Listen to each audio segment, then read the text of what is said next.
Hey everybody, this is Cale Clark with the Faith Explained Institute and thefaithexplained.com, coming at you with another episode of Easter Evidence, a little series that we're doing to try to explain the resurrection of Jesus Christ from the dead. We're using a minimal facts argument. We're looking at a set of facts that when you put them all together, and by the way, these are agreed upon by the vast majority of scholars, whether they're believers or not, put them all together and they have to be explained somehow. And we think the best explanation for everything is that Jesus did rise physically from the dead. So far we've looked at the empty tomb and the testimony of women. And today we're going to look at the conversion of St. Paul. And this is important because Saul, as he was known then, he became Paul the Apostle. Back then he was Saul the Pharisee. And as he tells us in his letter to the Philippians, he had impeccable credentials as a rabbi. He was faultless according to the law. He was a Hebrew of Hebrews from the tribe of Benjamin, circumcised on the 8th day. He was a student of the very famous Rabbi Gamaliel, who figures in the Acts of the Apostles. Very, very well-known rabbi.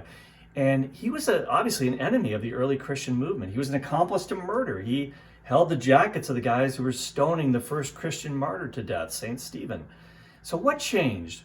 What made Paul become a Christian? Well, he says, of course, that Jesus appeared to him while he was on the road to Damascus, that famous event in which he was trying to round up some Christians, put them on trial. And Jesus himself, now by this time Jesus had ascended into heaven, Jesus appears to him in glory. There's a blinding light, and in fact it actually physically blinded Paul for a time. He hears a voice speaking to him in Aramaic, no less, Jesus saying, "Saul, Saul, why do you persecute me?" And he says he saw Jesus, and he uses the word ophthe, which is the same word that's used to describe Jesus's post-resurrection appearances to the other apostles. So this was something outside of Paul's mind. He wasn't having a vision. There were other people around who heard the voice, saw the light. And so Paul says, at that moment, he realized who Jesus was, and he became the greatest evangelist the world has ever known, did a complete 180.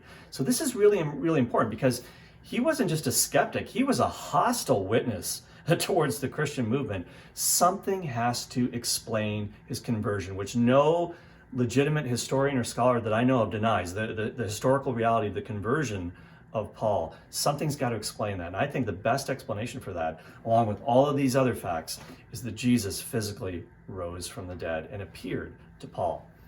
For more, check back tomorrow at thefaithexplained.com.